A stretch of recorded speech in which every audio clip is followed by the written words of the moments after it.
मेरा नाम पायल है। मेरा पति रमेश एक बड़े शहर में रोज मजदूरी करता है। पहले मैं गांव में ही रहती थी, लेकिन कुछ महीनों पहले वो जिद करके मुझे शहर ले आया। हम दोनों किराए की एक तंग सी खोली में रहते हैं, जिसके एक कोने में चूल्हा भी है, बर्तन भी और एक फटा गद्दा भी। सुबह शाम निपटने के लिए मुझे बोतल में पानी ले जाकर सड़क किनारे जाना पड़ता है। शुरुआत में बहुत शर्म आती थी।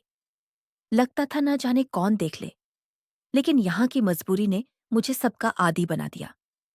जिस दिन उसे तनख्वाह मिलती है, वह दिन पहचानना आसान होता है, क्योंकि उस दिन वह शराब पीकर आता है। मेरे लिए जलेबी और रात में जानवरों की तरह प्यार भी और गुस्सा भी। वो मुझे चाहता बहुत है, लेकिन कमाई कम होने के कारण कभी मेरे लिए साड़ी या कोई चीज नहीं ला पाता। एक दिन दोपहर में मैं अपने कमरे में लेटी थी, तभी दरवाजे पर दस्तक हुई। बाहर निकली, सामने एक जवान औरत खड़ी थी। उसने मुस्कुराकर कहा, मैं चांदनी हूं, बगल वाले टीन शेड में रहती हूं। तुम जब से आई हो बाहर निकली ही नहीं। अकेले पड़े रहने से मन टूट जाता है। चलो मेरे कमरे पर, बातें करेंगे। मैंने हिचकते हुए कहा, मैं यहां किसी को नहीं जानती। वह बोली, इसीलिए तो बाहर निकलोगी तभी जान पहचान बढ़ेगी। मैं ताला लगाकर उसके साथ चल दी। उसकी झुग्गी में जाते ही मेरी आंखें खुली की खुली रह गईं। 2 कमरे, रंगीन टीवी, फ्रिज। मैंने पूछा, इतना सब कुछ कैसे? वो बोली, घर तभी चलता है जब औरत भी कमाए। मैं भी काम करती हूँ, कोठियों में। वही चौका बर्तन, सफाई, खाना। मेहनत है, लेकिन पैसे अच्छे मिलते हैं। चाय नाश्ता रोज मिलता है, त्योहार पर कपड़े भी। मेरी कमाई से मैं 2 बच्चों को प्राइवेट स्कूल पढ़ा रही हूँ। मेरे दिल में पहली बार उम्मीद जगी, क्या मुझे भी काम मिल सकता है? वह चौड़ी मुस्कान के साथ बोली, चाहो तो कल से ही। आज दोपहर मैडम से मिलवा देती हूँ। काम अच्छा हुआ तो पैसे भी अच्छे मिलेंगे, और ऊपर की कमाई भी। उसने प्लेट में नमकीन बिस्कुट रखे और गैस पर चाय चढ़ा रखी थी। चाय पीकर उसने कहा, चल अभी चल लेते हैं। मैडम 2 बजे आती हैं, आज ही बात पक्की कर लेंगे। मैं भागकर अपने कमरे में आई। नई साड़ी, नया ब्लाउज, लाल प्लास्टिक की चप्पल, आंखों में थोड़ा काजल। दिल जैसे उड़ रहा था। अगर महीने में 2,000 भी मिलेंगे तो जिंदगी बदल जाएगी। मैं थी तो सांवली, पर मेरे पर जवानी बड़ी खिल के आई थी। मेरा शरीर गदराया हुआ था और मेरे नैन नक्श बड़े तीखे थे। गांव में न जाने कितने मर्द मेरे पर मरते थे, पर मैंने किसी को हाथ नहीं लगाने दिया। इस मामले में मैं बड़ी पक्की थी।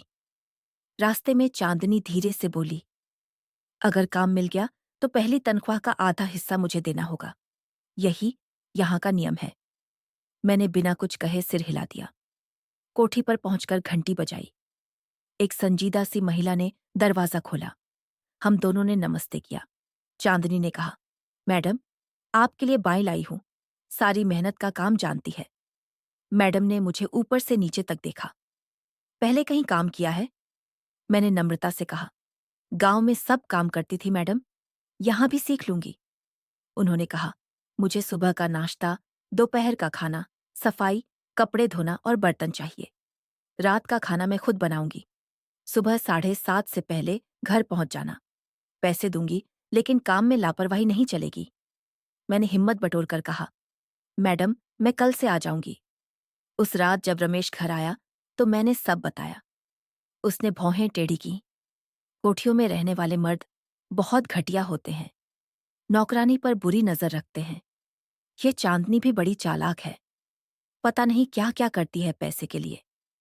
मैंने कहा, मुझ पर कोई हाथ नहीं डाल सकता। गांव में भी कई मर्द पीछे पड़े थे, पर मैंने किसी की चालाकी नहीं चलने दी। रमेश ने धीरे से कहा, ठीक है पायल, तू जैसा ठीक समझ, मुझे तुझ पर भरोसा है। अगली सुबह मैं और चांदनी कोठी पर पहुंच गए। मैंने पूरा घर साफ किया, नाश्ता बनाया और चाय लेकर मैडम के कमरे से उनके पति के रूम में पहुंची। चाय देते समय उसने जानबूझकर ब्लाउज का बटन 10 ढीला कर दिया था। मैं देखना चाहती थी, मालिक की नजरें कैसी हैं, रस्सियां हैं या सीधे हैं। ट्रे रखते ही साहब बोले, अखबार बाहर रखा है, ले आओ। मैं अखबार देकर पलटी ही थी कि उन्होंने 1,000 रुपए मेरी का तरफ बढ़ा दिए। मैं चौंक गई। ये किस लिए? वह हल्की मुस्कान के साथ बोले, रख लो। चांदनी ने तुझसे 1,000 रुपये काम दिलाने के लिए ले ली होंगे। मैं जानता हूं। उस पल मुझे एहसास हुआ, मालिक रसिया हैं। यहां मेरा काम बन सकता है, मेरे सपने अब पूरे हो सकते हैं। लेकिन मैंने अपना हाथ नहीं बढ़ाया। इस पर साहब ने मुझे 1,000 रुपये और दिए। मुझे लेने को कहा। मैंने साहब के बार बार कहने पर पैसे ले लिए और कपड़े धोने में लग गई। कपड़े धोकर जब तक उन्हें छत पर सुखाने डाला, तब तक साहब नहा धोकर तैयार थे। मैंने उनके नाश्ते के लिए एमलेट और ब्रेड तैयार किया, फिर चाय बनाई। नाश्ता करने के बाद साहब बोले, तूने तो अच्छा नाश्ता तैयार किया, पर नाश्ते से ज्यादा तू अच्छी लगी। अब मैं चलता हूं। किसी चीज की जरूरत हो तो मुझसे कहना, संकोच करने की जरूरत नहीं है। साहब ने मुझे टीवी खोल के और बंद करके दिखाया और अपना बैग मुझे पकड़ा दिया। बैग लेकर मैं उनके पीछे पीछे कार तक गई। साहब मेरे हाथों से बैग लिया। न जाने कैसे साहब की उंगलियां मेरे हाथों से छू गई। मैं भी 2 सेकंड के लिए रोमांचित हो उठी। साहब के जाने के बाद मैंने गेट बंद किया, घर के अंदर आ गई। मैं नहाने के लिए बाथरूम में गई। ऐसा बाथरूम मैंने अपनी जिंदगी में पहली बार देखा था। मुझे लगा कि मैं किसी दूसरी दुनिया में आ गई हूं। कपड़े उतारकर पहली बार इतने बड़े आईने के सामने खड़ी होकर नहा रही थी।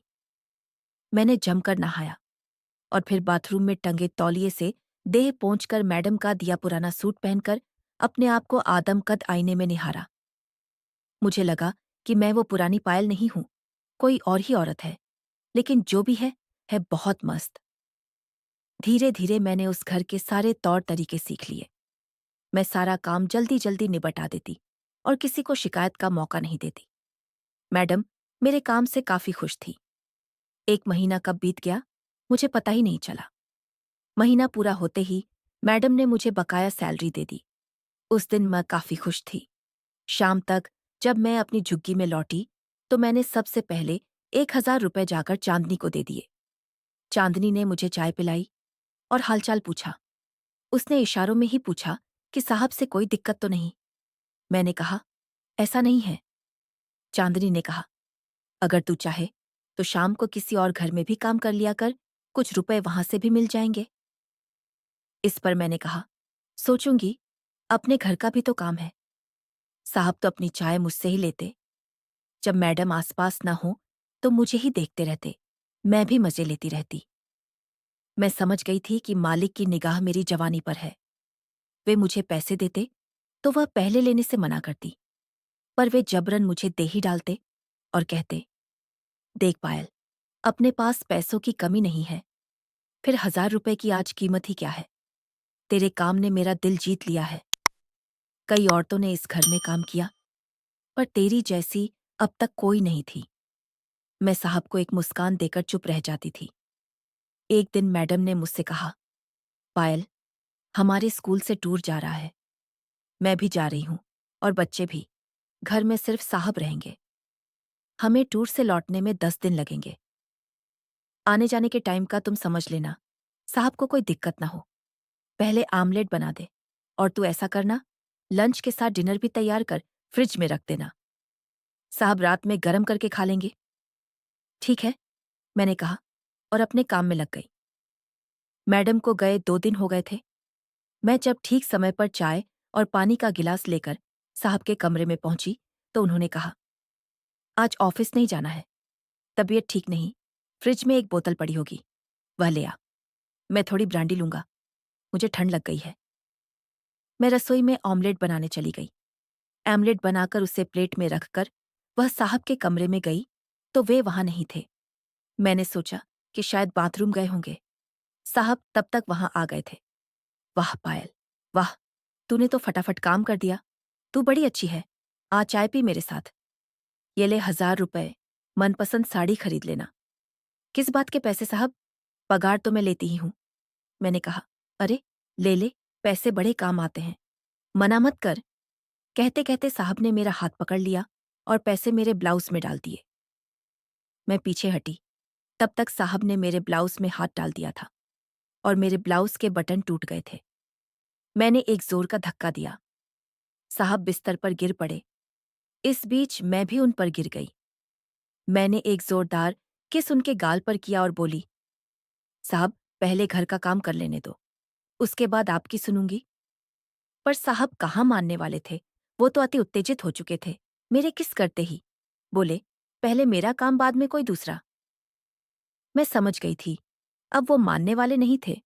मैंने कहा, अच्छा मुझे वॉशरूम तो हो आने दो। वो बोले, ठीक है, जल्दी जाके आ, मैं वेट कर रहा हूं। मैं चली गई। थोड़ी देर बाद आई। उन्होंने मुझे हाथ पकड़ के बेड पर खींच लिया। पागलों की तरह किस करते हुए मेरी जवानी की तारीफ करने लगे। थोड़ा बहुत सहयोग मैं भी कर रही थी। उन्होंने मेरी साड़ी हटा के अपना आसन जमा लिया और कार्यक्रम शुरू कर दिया। 20 मिनट तक चला। उस दिन तो खाना भी बाहर से मंगाया। साहब ने मेरी रेल बना दी थी। हर थोड़ी देर बाद शुरू हो जाते। शायद उन्होंने कोई कार्यक्रम करने की दवाई भी खाई थी, तभी इस उम्र में भी थक नहीं रहे थे। उसके बाद तो पूरे 8 दिन यही चला। साहब ऑफिस जाते, थोड़ी देर बाद ही आ जाते। खाना बाहर से मंगा लिया जाता। बस वासना का समुद्र बहता रहता। यहां तक कि हमने कपड़े पहनने बंद कर दिए थे। ऐसे ही रहते थे, जिससे कार्यक्रम शुरू होने में देर न लगे। खैर वो दिन भी आया, जिस दिन शाम को मैडम को आना था। साहब कुछ उदास से दिख रहे थे। बोले, अब आज़ादी खत्म हो जाएगी। मैंने कहा, उदास क्यों होते हो? मैडम स्कूल भी तो जाती हैं, तब हो जाया करेगा। वो ये सुनकर खुश हो गए। मैंने आगे कहा, और कुछ न भी हो पाया तो मेरा काम तो चल जाया करेगा। वो बोले, कैसे? मैंने उन्हें अपने मोबाइल में एक वीडियो दिखाया। वो वीडियो हम दोनों का था, यानी साहब और मेरा, वो भी कार्यक्रम करते हुए। वो बोले, ये क्या है पायल? ये क्यों बनाया तुमने? डिलीट करो इसे, ये तो बहुत खतरनाक चीज है। किसी ने देख लिया तो सब खत्म हो जाएगा। मैंने कहा, साहब डिलीट तो नहीं होगा, ये ये मेरे घर वाले फोन में भी है। वो अजीब तरह से मुझे घूरने लगे। बोले, लेकिन बनाया क्यों? मैंने कहा, साहब ये जो 1000 रुपए देते हो ना आप, मेरा इससे काम नहीं चलता है। अब से 10,000 दिया करना, मजे लेने हो तो। साहब गुस्से में बोले, मुझे नहीं करना, तुम्हारे साथ कुछ भी भाड़ में जाओ, वीडियो डिलीट करो। मैंने हंसकर बोला, ठीक है साहब, कुछ न करना, ये तो और भी अच्छा है। पर ये वीडियो मेरे पास सेफ रहे, मेरे फोन में कहीं इधर उधर न जाए, इस बात के लिए ही दे दिया करना। बोले, ब्लैकमेल कर रही हो मुझे। मैंने कहा, यही समझ लो। आप ही तो कहते हो, आप तो बहुत पैसे वाले हो, अब क्यों घबरा रहे हो? नॉर्मल हो जाओ, मैडम आने वाली हैं। उनके आने से पहले मेरी पहली किस्त 10,000 रुपए मुझे दे देना। साहब मुझे ऐसे देख रहे थे जैसे किसी चुड़ैल को देख रहे हों। उनके सिर से वासना का भूत उतर चुका था। मैं खुश थी। साहब को सबक भी मिल गया था और मुझे गरीबी से निकलने का रास्ता।